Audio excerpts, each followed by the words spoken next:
Hi வணக்கம். So நம்ம annual planar 2026 வந்து எக்ஸ்பெக்ட் பண்ணுறோம் இல்லையா? வெரி சூனர் ஆர் லேட்டர் நம்மளுடைய ஆனுவல் பிளானர் 2026 வந்து வரப்போகுது. ஸோ அப்போது அதில் சில ரொம்ப முக்கியமான பாயிண்ட்ஸ் வந்து நீங்கள் கவனிச்சிக்க வேண்டியது இருக்குது. அது தெரிஞ்சுக்கிட்டு படிக்கணும். ஒரு ஒன்லைனராக புரிஞ்சிக்கணும் அல்லது இதில் இருக்கக்கூடிய ரொம்ப முக்கியமான விஷயமா நீங்கள் கவனிச்சிக்கணுன்னா, நம்ம நிறைய முறை சொல்லியிருக்கோம். என்னென்னா, உங்களுக்கு என்ன சப்ஜெக்ட் வருமோ அதை படிக்காதீங்க. அதற்கு பதிலா எங்கே கேள்வி கேட்பாங்களோ அதை படிங்க. இப்போ உங்களுக்கு வந்து ஃபிசிக்ஸ் ரொம்ப நல்லா வரும் அப்படின்னு இயற்பியல் ஃபிசிக்ஸ் வந்து படிச்சுக்கிட்டு இருந்தீங்கன்னா, அதிலிருந்து 2 கேள்வி கேட்குறாங்க அப்படின்னா, மீதி 198 கேள்வி என்ன பண்ணுறது? ஸோ அப்போ அந்த மாதிரி நமக்கு எது அதிகமாக வரும் அப்படிங்கிறத தாண்டி, எக்ஸாமில் எது அதிகமாக கேட்பாங்க? எந்த ஏரியா ரொம்ப முக்கியம்? எது வந்து ரொம்ப அதிகமாக முக்கியத்துவம் கொடுக்கணும்? எங்கே டெஸ்ட் ப்ராக்டிஸ் பண்ணணும்? அப்படின்னு ஒரு விஷயம் இருக்குது. இங்கே சிலபஸ் வந்து ரொம்ப கடலாட்டம் இருக்குது. ஆனா டைம் வந்து ரொம்ப கம்மி. நீங்க மொத்த சிலபஸையும் படிச்சுட்டு போய் எழுதுறதுக்கான பாசிபிலிட்டீஸ் கொஞ்சம் கம்மி. அப்ப இருக்கிற நேரத்தில எத வந்து நம்ம கவனமா படிக்கணும்? இதற்கு முன்னாடி இப்போ எக்ஸாம கிளியர் பண்ணி போறவங்க என்ன மாரியான ஸ்ட்ராட்டஜிய யூஸ் பண்றாங்க? நீங்க எத யூஸ் பண்ணும்போது ரொம்ப நல்லாயிருக்கும்? இந்த மாரியான விஷயத்த பத்தி தான் பேசப் போறோம். நெறைய முக்கியமான கொஸ்டின்ஸ்க்கு ஆன்ஸர் பண்ண போறோம். அதனால முழுமையா கேளுங்க. ஃபர்ஸ்ட் அண்ட் ஃபோர்மோஸ்ட் கொஸ்டினா நான் அட்ரஸ் பண்ண நெனைக்கிறது என்ன அப்டின்னா, எத்தன வேக்கன்சி? வேக்கன்சி அதிகமா வருமா? கம்மியா வருமா? இந்த மாதிரி ஒரு பெரிய கொஸ்டின் ஒண்ணு இருந்துகிட்டே இருக்கும். இத பத்தி நம்ம பேசுறதுக்கு ஒண்ணும் இல்ல. ரொம்ப சிம்பிளான ஒரே ஒரு பதில் தான். அது அதிகமா வந்தாலும், கம்மியா வந்தாலும், அத பத்தி முடிவு எடுக்கக்கூடிய இடத்துல நீங்க இல்ல. அதனால உங்க கையில, உங்க கண்ட்ரோல்ல இல்லாத ஒரு விஷயத்த பத்தி நீங்க வந்து நேரம் செலவிட முடியாது. அதனால நெவர் ஆஸ்க் திஸ் கொஸ்டின். அது வந்து உங்களுக்கு டிமோட்டிவேட் பண்ணும் அப்படின்னு தோணுச்சுனாவோ, அல்லது வந்து உங்களுக்கு வந்து அது வந்து ஏதாவது ஒரு விதத்தில வந்து அது வந்து உங்கள மேலும் படிக்க விடாம தடுக்கும் அப்படிங்கிற ஒரு காரணம் இருக்கிறதுனால, பொதுவா இந்த கொஸ்டின பத்தி நீங்க போட்டு வொரி பண்ணிக்காதீங்க. அத ஃப்ரீயா விட்டுருங்க. எத்தனாயிரம் வேக்கன்சி வந்தாலும் உங்களுக்கு தேவை ஒரு வேக்கன்சி தான். நீங்க உங்களோட உங்களோட சேர்ன்னு ஒண்ணே ஒண்ணு தான். அதனால இந்த கொஸ்டின வந்து முடிஞ்ச அளவுக்கு அவாய்ட் பண்ணிருங்க. வரட்டும் பார்த்துக்கலாம். அடுத்து எங்கு தொடங்குறது? இப்போ நீங்க வந்து ஒரு ஃப்ரெஷர் ஹவ் டூ ஸ்டார்ட் அப்படின்னு ஒரு பெரிய கொஸ்டின் ஒண்ணு மைண்டுக்குள்ள இருந்துகிட்டே இருக்கும். இல்ல நீங்க ஆல்ரெடி படிச்சிருக்கீங்க. இப்ப நான் எத படிக்கிறது? நான் போன வருஷம் 1 வருஷம் படிச்சேன், 2 வருஷம் படிச்சேன். படிச்ச மாரியே இருக்கு. ஆனா மறுபடியும் என்ன பண்றது? அந்த மாதிரி ஒரு பாயிண்ட் ஒண்ணு இருக்கலாம். ரொம்ப சிம்பிளா நீங்க புரிஞ்சுக்கலாம். நீங்க வந்து ஃப்ரெஷர் இதுவரைக்கும் படிக்கவே இல்ல அப்டின்னா, எங்க வேணாலும் ஸ்டார்ட் பண்ணுங்க. அத பத்தி பிரச்சனை இல்ல. ஆனா ஆரம்பிச்சுருங்க. ஹவ் டூ ஸ்டார்ட்ன்னு யோசிச்சுக்கிட்டே இருந்தா கடைசி வரைக்கும் ஸ்டார்ட் பண்ணவே முடியாது. அதனால முதல்ல ஸ்கூல் புக்க படிங்க. கன்னா பின்னான்னு 10 நாளில் அரசு அதிகாரி ஆவது எப்படின்னு ஒரு அதிசய புத்தகம் தேடாதீங்க. படிக்கணும், நெறைய படிக்கணும். 6 மாசம், 1 வருஷம் படிக்க வேண்டிய சப்ஜெக்ட் இதெல்லாம். 10 சப்ஜெக்ட் மேல இருக்கு. அதனால நிதானமா வந்து படிக்க ஸ்டார்ட் பண்ணுங்க. Start from school book, start from 6த் புக் இல்லன்னா 10த்லேருந்து ஆரம்பிச்சுக்கோங்க. ஒரு மாதிரி ஸ்கூல் புக்க படிக்க ஸ்டார்ட் பண்ணிருங்க. நீங்க வந்து ஒரு ஏற்கனவே படிச்சிருக்கீங்க. 1 ஆர் 2 இயர்ஸ் வந்து எஃபோர்ட்ஸ் போட்டிருக்கீங்க. அந்த மாதிரியான ஒரு ஆஸ்பிரண்ட்டா இருந்தீங்க அப்டின்னா, ஃபைண்ட் யுவர் வீக் ஸ்பாட். அதுதான் வந்து இங்க ரொம்ப ரொம்ப முக்கியம். அதுக்கு எப்படி கண்டுபிடிக்கிறது அப்டின்னா, டெஸ்ட் எழுதணும். நீங்க ஏதாவது ஒரு டெஸ்ட் எழுதி பார்த்து, அதில எந்த ஏரியா எனக்கு வந்து ரொம்ப நல்ல பழக்கமா இருக்கு. எந்த ஏரியா வந்து சுத்தமா என்னன்னே தெரியல. இப்போ மேத்ஸ்ல எல்சிஎம், ஹெச்சிஎஃப் நான் சால்வ் பண்ணிடுறேன். ஆனா டைம் அண்ட் ஒர்க்ல மிஸ் பண்றேன். அப்படின்னு யாரும் நமக்கு வந்து ஜோசியம் சொல்லப் போறதில்ல. நீங்க டெஸ்ட் பிராக்டிஸ் பண்ணி, எது ஸ்ட்ராங் ஏரியா, எது வீக் ஏரியாங்கிறத முடிவு பண்ணி, டாபிக் பேர் எடுத்து லிஸ்ட் அவுட் பண்ணிக்கணும். டெல்லி சுல்தான்லேருந்து கொஸ்டின் கேட்டா நான் எழுதிருவேன். ஆனா வந்து விஜயநகரன் பாமனி கிங்டம்ல கொஸ்டின் கேட்டா எழுத முடியல. அப்படின்னு உங்களோட ஸ்ட்ராங் ஜோன் என்ன, வீக் ஜோன் என்னங்கிறத நீங்க 1 ஆர் 2 முறை 1 ஆர் 2 இயர்ஸ் படிச்சிருந்து பரீட்சைய கிளியர் பண்ணாம மிஸ் பண்ணியிருந்தீங்கன்னா, ஸ்ட்ராங் ஜோன் என்ன, வீக் ஜோன் என்னங்கிறத நீங்க கண்டுபிடிச்சு முதல்ல அத லிஸ்ட் அவுட் பண்ணி எழுதிக்கணும் அந்த டாபிக் பேர. அதுக்கப்புறம் அதற்கான ஒரு ப்ராப்பரான ஸ்கூல் புக் நோட்ஸ் என்ன, தேடி கண்டுபிடிச்சு எடுத்து படிச்சீங்கன்னா, வேலை முடிஞ்சது பாஸ் ஆயிடலாம். ஃப்ரெஷரா இருக்கீங்கன்னா, ஸ்கூல் புக்க முதல்ல படிக்க ஆரம்பிங்க. ஒரு தடவ வாசிங்க. நீங்க வந்து பரீட்சைக்கு படிக்கிறோம் அப்படிங்கிற ப்ரெஷர்லாம் எடுத்துக்காம, நிதானமா ஒரு முறை ஸ்கூல் புக்க படிங்க. அதுவே உங்கள வந்து ஒரு நல்ல ஒரு அண்டர்ஸ்டாண்டிங் குடுக்கும். அத வச்சு நீங்க வந்து அதுக்கப்புறம் ஃபர்தரா ஸ்டார்ட் பண்ணலாம். ஸோ அந்த ஹவ் டூ ஸ்டார்ட்டுக்கு அதுதான். ஃப்ரெஷரா இருந்தா ஜஸ்ட் ஸ்டார்ட் அவ்வளோதான். அது மற்றபடி ஒரு யோசனையும் இல்ல. அதுவே வேர் டூ ஸ்டார்ட் அப்படின்னா, ஃப்ரம் ஸ்கூல் புக் தான். நீங்க வந்து மெட்டீரியல்ஸ் எல்லாம் படிக்க ஆரம்பிக்கிறதுக்கு முன்னாடி ஸ்கூல் புக்க ஒரு முறையாவது படிச்சிருக்க வேண்டியது it is very very necessary. இதுக்கு ஒரே ஒரு சின்ன ஷார்ட்கட் வேணுனா நான் என்ன சொல்லுவேன் அப்படின்னா, நெறைய பேர் வந்து ஆல்ரெடி வந்து ஸ்கூல் புக்க படிச்சிருப்பாங்க. உங்கள சுத்தி இருக்கக்கூடிய ஆஸ்பிரண்ட்ஸ். அவங்ககிட்ட கதை கேளுங்க. ஸ்டோரி மாதிரி இதில என்ன சொல்லியிருக்காங்க, இதில என்ன சொல்லியிருக்காங்கன்னு சொல்லி ஸ்டோரி மாரி கேட்டு கேட்டு நீங்க அத வந்து டக்குனு கொஞ்சம் ஃபாஸ்டரா அத வந்து முடிக்கிறதுக்கு ஒரு ஒரு இன்ட்ரெஸ்ட் வரும்ல. இந்த டாபிக்ல, இந்த சாப்டர்ல இவங்கள பத்தி பேசியிருந்தாங்க. நீ பார்த்தியா? இத பத்தி ஒரு கொஸ்டின் கேட்டு, அதில ஒரு ஆர்வம் வரும்போது கொஞ்சம் சுலபமா போய் படிச்சுக்கலாம். அவ்வளோதான். அவுட் சோர்ஸ் புக்ஸ் ஒரு பெரிய கொஸ்டின் ஃப்ரெஷர்ஸும் சரி, அல்லது வந்து ஏற்கனவே படிச்சுக்கிட்டு இருந்தவங்களும் சரி, கேட்குற ஒரு பெரிய கேள்வி இதுதான். எந்த அவுட் சோர்ஸ் புக் படிக்கிறது? அல்லது அவுட் சோர்ஸ் புக்கு படிக்கணுமா வேண்டாமா? ஃபஸ்ட்டு எஸ் ஆர் நோ அப்படின்னா, இன்னைக்கு இருக்கக்கூடிய டிஎன்பிஎஸ்சியோட கொஸ்டின் பேட்டர்னு அதெல்லாம் வச்சு பார்க்கும்போது, படிக்க வேண்டிய ஒரு தேவை இருக்கு. எஸ் அப்படிதான் நம்ம சொல்லணும். அதே சமயத்தில ஸ்கூல் புக்க படிக்கிறதுக்கு முன்னாடி, நான் அவுட் சோர்ஸ் புக் படிக்கிறேன் அப்படின்னு படிக்க வேண்டிய தேவை இல்ல. நல்லா புரிஞ்சுக்கிறீங்கன்னு இருக்கேன். முதல்ல ஸ்கூல் புக்க படிங்க. அதுக்கப்புறம் ஸ்கூல் புத்தகத்தில முதல்ல ஆனா, ஆவன்னா 1, 2, 3 எல்லாம் கத்துக்கிட்ட பிறகு, நம்ம வந்து பட்டப்படிப்பு படிக்கிறது, டாக்டர் ஆகுறது, டாக்டரேட் படிக்கிறது இதெல்லாம். அதுக்கு முன்னாடியே நான் வந்து அந்த புத்தகத்த எடுத்து வச்சு படிப்பேன், அப்படின்னு படிச்சுக்கிட்டு இருந்தீங்கன்னா புரியாது, நேரம் விரயமாகும், சீக்கிரத்தில கிளியர் பண்ண முடியாது. அந்த மாரி நெறைய பிரச்சனை வரும். அதனால அவுட் சோர்ஸ் புக்க படிக்கணும் தான். பட் முதல்ல வந்து ஸ்கூல் புத்தகத்த படிச்சு முடிங்க. 6 டூ 10 படிச்சிட்டீங்க அப்படின்னா, 11, 12 படிங்க. 6 டூ 10 புத்தகத்த படிக்கிறது, அப்புறம் 11, 12 படிக்கிறதுனா சும்மா ஒரு தரம் படிக்கிறது இல்ல. அதில ஒரு 2 டெஸ்ட் எழுதணும். இம்பார்ட்டன்ட் சாப்டர்ஸ மட்டும் படிங்க. 6 டூ 12 பிளைண்டா எல்லா சாப்டர்ஸும் படிக்க வேண்டிய தேவையில்ல. அத பத்தி எல்லாமே நம்ம நெறைய வீடியோஸ் பண்ணியிருக்கோம். கொஞ்சம் தேடுங்க. டூ சம் ரிசர்ச் கொஞ்சம் எஃபோர்ட்ஸ் போட்டு தேடி, அத வந்து எடுத்து நீங்க வந்து எந்தெந்த சாப்டர்ஸ் முக்கியமான சாப்டர், அதில எத எத படிக்கிறோம். அந்த மாதிரி வந்து கொஞ்சம் கவனப்படுத்தி, அத தயவு செஞ்சு கொஞ்சம் தேவையான சாப்டர் மட்டும் படிங்க. ஸ்கூல் புத்தகமாவே இருந்தா கூட, இப்போ நம்ம சொல்லுவோம்ல, அது வந்து என்னதான் தேனா இருந்தாலும், அது அளவுக்கு அதிகமா போகக்கூடாதுல்ல. அந்த மாதிரி வந்து மருந்தா இருந்தாலும், அது தேவையான அளவு தான். அது மாதிரி ஸ்கூல் புத்தகமாவே இருந்தா கூட தேவையான கேள்வி கேட்கக்கூடிய ஏரியாஸ் தான் நம்ம படிக்கணும். அளவுக்கு அதிகமா நீங்க வந்து தேவையில்லாத ஏரியாவெல்லாம் வந்து நான் ஸ்கூல் புக் படிக்கிறேன்னு சொல்லி பிளைண்டா ஸ்கூல் புக்க ஃபாலோ பண்ணும்போது, அது நெறைய உங்களுக்கு வந்து நேரம் விரயம் பண்ணிரும். அது அந்த தப்பு பண்ணாதீங்க. அதேபோல ஒவ்வொரு சப்ஜெக்ட்டுக்கு ஒரு ஒரு அவுட் சோர்ஸ் புத்தகம் இருக்கு.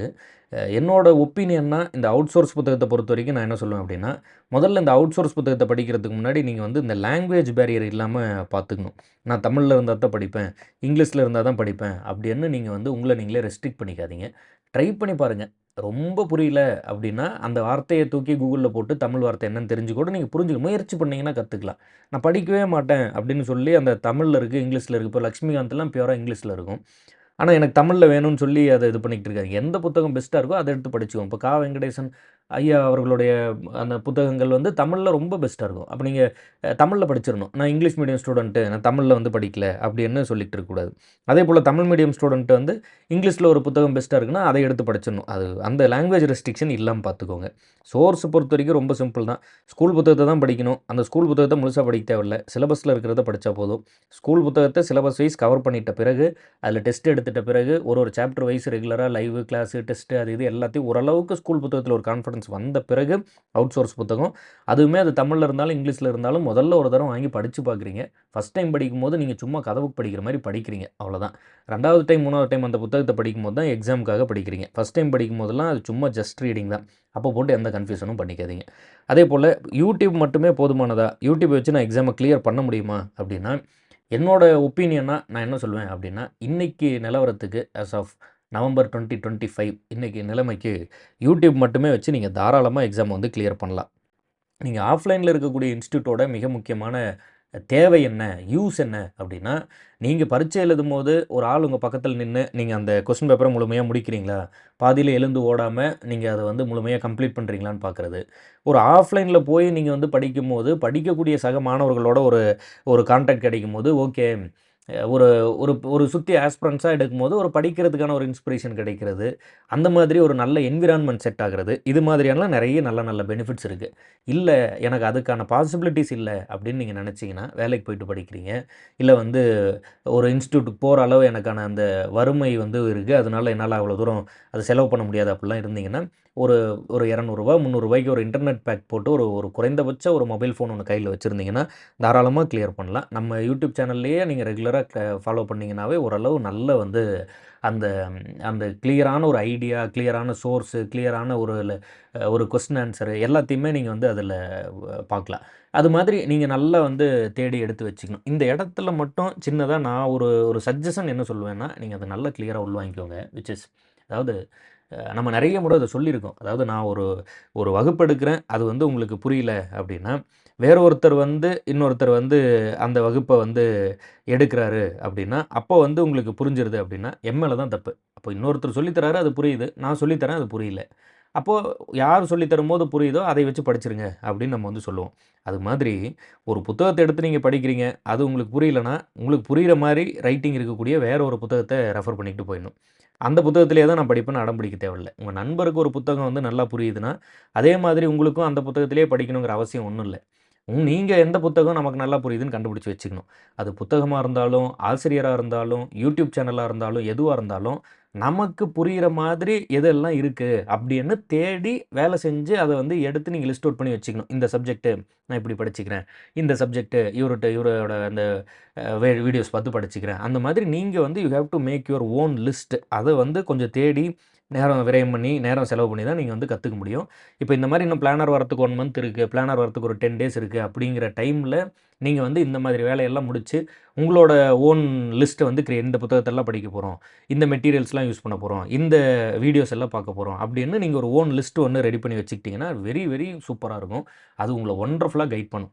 உங்க நண்பரோ, இதற்கு முன்னாடி கிளியர் பண்ண ஒரு ஆஸ்பிரண்டோ இந்த மாரி ஒரு லிஸ்ட் வச்சிருந்தாங்கன்னா, அத அப்படியே வாங்கி நீங்க பார்த்தீங்கன்னா, நீங்க அதே மாரி பாஸ் ஆவீங்க அப்படிங்கிறதுக்கான பாசிபிலிட்டி கொஞ்சம் கம்மி. அவங்களுக்கு அந்த வீடியோ, அந்த புத்தகம் யூஸ்ஃபுல்லா இருந்திருக்கும். உங்களுக்கு எது டியூன் ஆகும் அப்படின்னு உங்க மைண்டுக்கு ஏத்த மாரி நீங்க வந்து you have to make your own list. அத நல்லா ஞாபகத்துல வச்சுக்கோங்க. கடலாட்டம் சோர்ஸ் கிடக்கு. தேடி கண்டுபிடிச்சு எடுக்க வேண்டியது உங்க வேல. நீங்க வந்து பக்கத்துல இருக்கக்கூடிய ஆஸ்பிரண்ட்ஸ்ட்ட கேளுங்க, பேசுங்க. எந்த மெட்டீரியல் இதுக்கு படிக்கலாம்? இத எப்படி படிக்கலாம்? இத எப்படி படிக்கலாம்ன்னு கொஞ்சம் டிஸ்கஸ் பண்ணி நல்லா வந்து அத வந்து முடிவு பண்ணிக்கோங்க.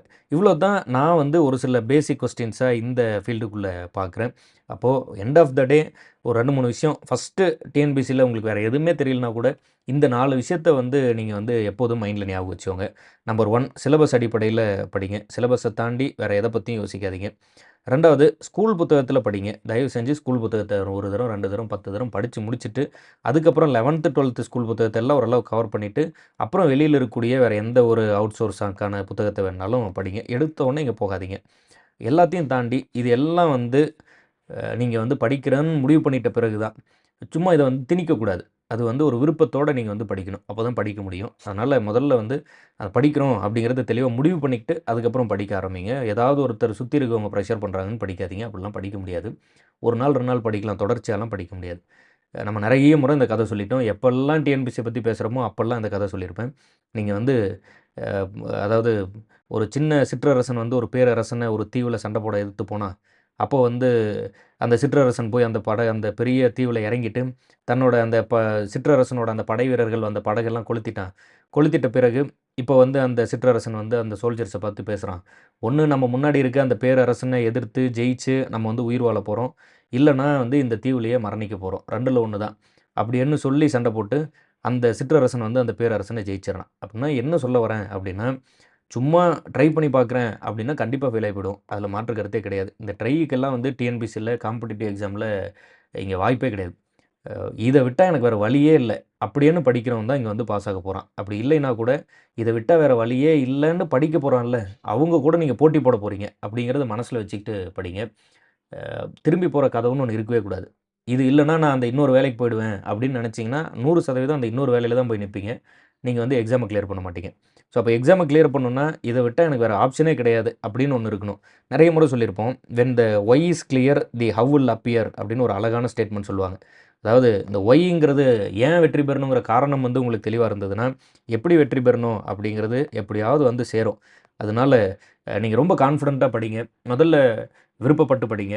2வது சிலபஸ் அடிப்படையில படிங்க. ஸ்கூல் புக்க படிங்க. 11, 12 படிங்க. அதுக்கப்புறம் அவுட் சோர்ஸ் படிங்க. நெறைய ரிவிஷன் பண்ணுங்க. இங்க வந்து it needs more revision. Not like நீங்க வந்து ரொம்ப வேகமா ஒரே ஒரு முறை படிச்சு முடிக்கிறது இல்ல. It needs more and more revision, more and more test practice. நெறைய டெஸ்ட் பிராக்டிஸ் வந்து தேவை. அதுக்கப்புறம் நம்ம ஏன் வெற்றி பெறணும் அப்படின்னு ஒரு காரணம் இருக்குல்ல, அந்த காரணம் ரொம்ப ஸ்ட்ராங்கா இருக்கணும். அந்த காரணத்த நெனச்சு நெனச்சு தான் நீங்க வந்து படிக்க முடியும். இல்லைன்னா சோம்பேறித்தனம் வந்துரும். அந்த காரணம் தான் உங்கள உசுப்பும். அதுதான் வந்து உங்கள சாட்டையால அடிச்சு தொரத்துற மாரி தினம் தினம் உங்கள தொரத்தக்கூடிய விஷயமா இருக்கணும். அந்த எப்படிங்கிறது நெறைய வந்து பேசுங்க. ஆஸ்பிரண்ட்ஸ்ட்ட கேளுங்க. உங்களுக்கு முன்னாடி பாஸ் ஆகி போனவங்க எப்படி படிச்சாங்கன்னு பாருங்க. நெறைய இன்டர்வியூஸ் பாருங்க. நெறைய தேடுங்க. அது கிடைக்கும். ரொம்ப சிம்பிள் தான். இப்ப நம்ம சொல்லியிருக்கோம். இந்த பிரின்சிபல ஃபாலோ பண்ணி படிங்க.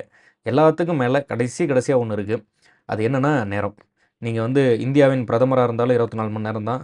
ரோட்ல படுத்து தூங்கிட்டு இருந்தாலும் 24 மணி நேரம் தான். ஒரு இந்தியாவுல உள்ள இந்தியான்னு இல்ல, உலகத்தில் உள்ள எல்லா உயிர்களுக்கும் சமமான ஒரு விஷயம் இருக்கு. அது வந்து நேரம் தான்.